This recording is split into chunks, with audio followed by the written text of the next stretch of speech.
नमस्कार, live cities देख रहे हैं आप और मैं हूं राजेश। सरकारी विद्यालयों की दुर्दशा का हाल किसी से छिपा नहीं है। सरकार की लाख घोषणाएं होती है सरकारी विद्यालयों को लेकर, लेकिन धरातल पर वो उतना नहीं उतर पाती जितना घोषणा होती है। कई प्रयास किए जाते हैं सरकार की ओर से, तो काफ़ी कुछ किया जाता है, लेकिन ज़मीनी स्तर पर पहुंचते पहुंचते, धरातल पर पहुंचते पहुंचते वो सारी योजनाएं दम तोड़ने लगती है। लेकिन हम इस वक्त मौजूद हैं उत्क्रमित मध्य विद्यालय कोनन में, जहां के बारे में जो जानकारी हमें मिली थी वो अब यहां पहुंचकर सही दिख रही है और वो तमाम मिथक को भी तोड़ रही है जिसमें सरकारी विद्यालयों को लेकर बहुत तरह की बातें कही जाती थी। कोनन का यह मध्य विद्यालय 4 कमरों का विद्यालय है। ये एक कमरा में कार्यालय चलता है और 3 कमरे में क्लासरूम चलते हैं।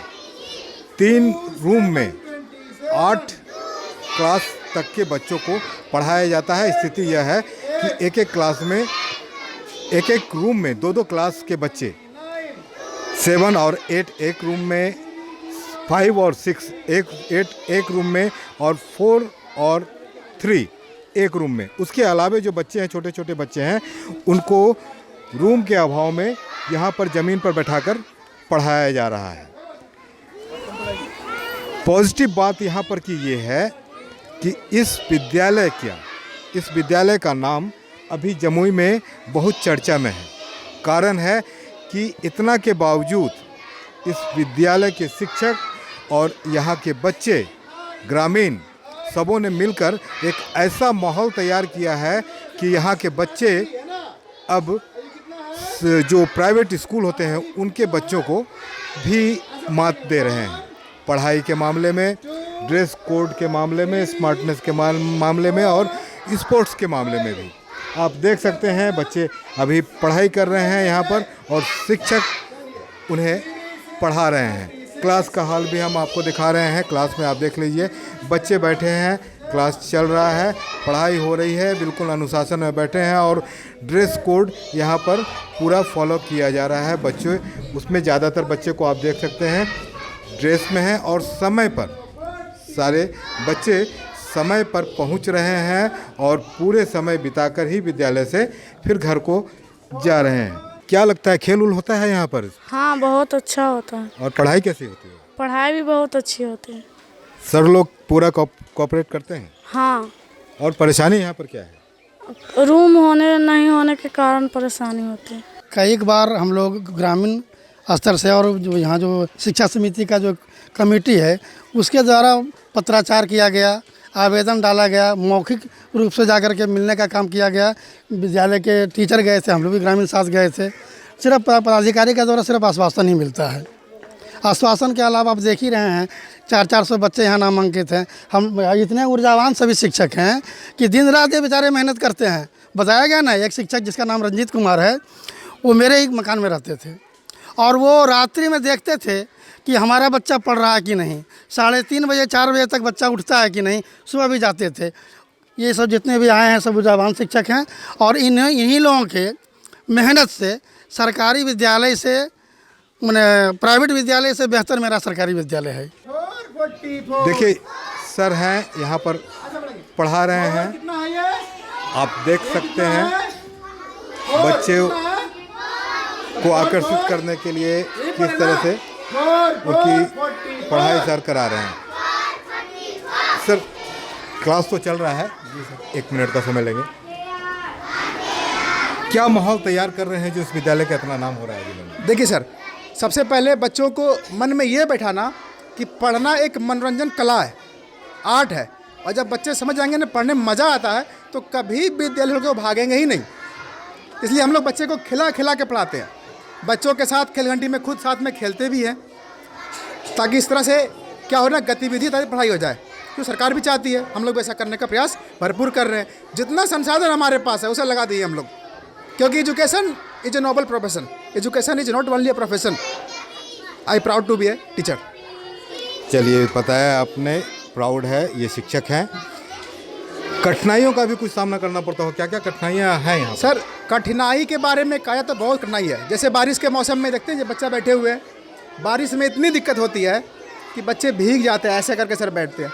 जो बच्चे भी दिखाइए, ये जो बैठे हुए हैं गाछ के नीचे सर, इनको एडजस्ट करते हैं इसी तरह करके किसी तरह, लेकिन फिर भी इतने अच्छे माहौल बने हैं स्कूल के, सारे स्कूल के स्टाफ प्रभारी द्वारा मिलाकर, कि बच्चे स्कूल छोड़कर विकट परिस्थिति में जाना चाहते नहीं हैं। आपने शिकायत इस चीज़ के लिए कहीं आप लोगों ने की है क्या? नहीं, बहुत शिकायतें हैं सर, हमारे प्रभारी ने कितने बार लिख के दिए हैं, जिला अधिकारी महोदय भी आए हैं यहाँ, ये शिक्षा पदाधिकारी भी आए हैं, बीओ भी आए हैं, सभी जान रहे हैं कि यहाँ पे कमरे का अभाव है, लेकिन संज्ञान कोई ले तब ना। हम लोग क्या कर सकते हैं, जितना हमसे हो रहा हम लोग कर रहे हैं, जितना हो पा रहा है कर रहे हैं। सरकारी पदाधिकारियों के पास भी बात पहुंची, लेकिन उनका ध्यान इस ओर अब तक शून्य है। देखिए, बात करते हैं और शिक्षक हैं, उनसे भी बात करते हैं। स्कूल का सर नाम इतना सारा चीज़ हो रहा है विद्यालय को लेकर, जो प्राइवेट स्कूल हैं वहाँ से भी बच्चे यहाँ पर आ जा रहे हैं पढ़ने के लिए, सरकारी प्राइवेट विद्यालयों को छोड़कर आपके विद्यालय में आ रहे हैं। 400 लगभग बच्चे हैं यहाँ पर। कठिनाइयाँ तो काफ़ी है, लेकिन इसके लिए आवाज़ उठाई है कि नहीं? इसके लिए ग्रामीण जहाँ तक होता है सर, पदाधिकारी से मिले हैं, लिखित में भी दिए थे, सांसद और विधायक से भी कह चुके हैं कि यहाँ की समस्या जो भी है। सांसद और विधायक ने क्या जवाब दिया? आश्वासन दिए थे कि हम आते हैं स्कूल, सांस्कृतिक कार्यक्रम में भी इनवाइट किए थे सांसद महोदय को, और एक बार तो भवन निर्माण मंत्री माननीय दामोदर रावत जी आए भी थे यहाँ, देखे भी थे अपने से यहाँ की स्थिति, लेकिन कहीं कुछ नहीं हुआ। एक मंत्री रहते हुए जब कुछ नहीं हुआ तो हम लोग अपने एटीट्यूड में लगे हुए हैं कि चलिए इसी में हम लोग जो संसाधन है इसी में हम लोग बढ़िया करें, और कोई कुछ देने वाला है नहीं।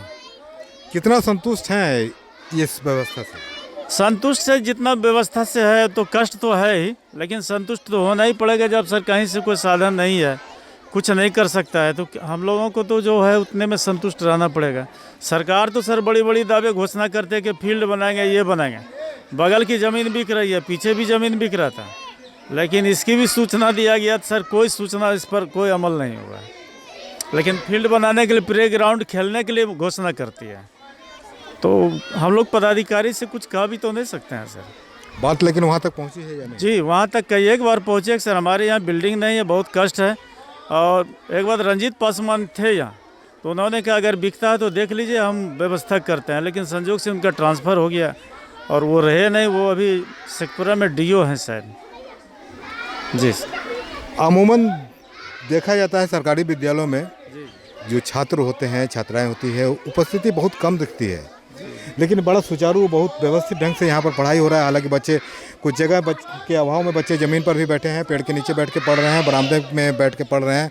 बच्चों का क्लासरूम भी है, क्लासरूम में भी बच्चे बैठे हैं, लेकिन एक एक क्लास में, एक एक रूम में 2-2 क्लास के बच्चे बैठे हैं, 2-2 वर्ग के बच्चे बैठे हैं। इसकी शिकायत कितनी की है?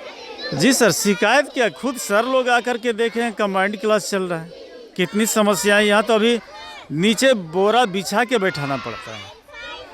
कोरोना काल में जब शिफ्ट चलता था कि अथी जो चलाता था कि आधा आज आधा कल, उस हिसाब में भी हमारे यहाँ बच्चे खचाखच रहता था। कितनों हम लोग कम करते हैं तो सर आखिर ग्रामीण बच्चा देखता है, गार्जियन बच्चे को घर में रहने देता नहीं है, चूँकि जानता है कि बहुत टाइट है, अगर 2 दिन आगे करता है तो उसके गार्जियन को हम लोग कर करते हैं।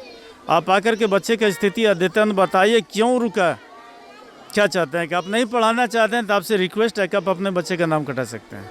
अच्छा, एक चीज़ बताइए, यहाँ पर लगभग 400 बच्चे पढ़ रहे हैं। अमूमन देखा जाता है कि बच्चों की इतनी संख्या सरकारी विद्यालयों में जो ग्रामीण क्षेत्र हैं वहाँ पर नहीं दिखती है, नहीं दिखती। क्या कारण है? क्या है? एक तो सर इस गांव का पॉपुलेशन काफ़ी है, गांव की आबादी जितनी है सर काफ़ी है, और एक सिंगल स्कूल है, तो इस वजह से कोई विकल्प है नहीं। और किसान का बच्चे हैं, ये लोग कहाँ जाएंगे, प्राइवेट में फीस लगता है, और अगर नहीं जाता है तो वहाँ पर झूठ फूस फोकसबाजी होता है, आईना दिखाना पड़ता है सर कि सच और झूठ क्या है, जिसका नतीजा है कि वहाँ से टोटल विद्यार्थी। हमें जानकारी मिली है कि कुछ जो निजी स्कूल हैं, संस्थान हैं, वहाँ के भी बच्चे अब यहाँ पर आकर के पढ़ रहे हैं इस माहौल को देख। हाँ सर, आ गए हैं, बहुत ज़्यादा बच्चा आया है, यहाँ पर पढ़ भी रहे हैं। चाहे वो महादेव सिमरिया में 2 स्कूल है, दोनों बच्चे वहाँ से, दोनों स्कूल से नाम कटा के बहुत ज़्यादा आया है। और बड़ा ये सब नहीं कहना चाहिए। वहाँ के टीचर जो डायरेक्टर फलना ठिकाना होते हैं उन लोगों ने भी कहा कि सर क्या कर दिए स्कूल में, जो हमारे यहाँ से टोटल बच्चा आपके यहाँ चला गया, रिटर्न हो गया। चलिए, ये करिश्मा है, ये मेहनत है आप लोगों का। तो सुना आपने, बता रहे थे कि बच्चे यहाँ पर दूसरे प्राइवेट स्कूलों से भी यहाँ पर आ रहे हैं, यहाँ पर एडमिशन करा रहे हैं, क्योंकि यहाँ का माहौल जो शिक्षकों ने यहाँ पर तैयार किया है वो कुछ अलग तरह का है, पढ़ाई का माहौल है। ग्रामीण भी काफ़ी खुश हैं, ग्रामीण भी अपने बच्चों को समय पर पूरा ड्रेस में तैयार कर बच्चों को इस विद्यालय में भेज रहे हैं और बच्चे यहाँ पर आकर संतुष्ट हैं, शिक्षक संतुष्ट हैं, ग्रामीण संतुष्ट हैं।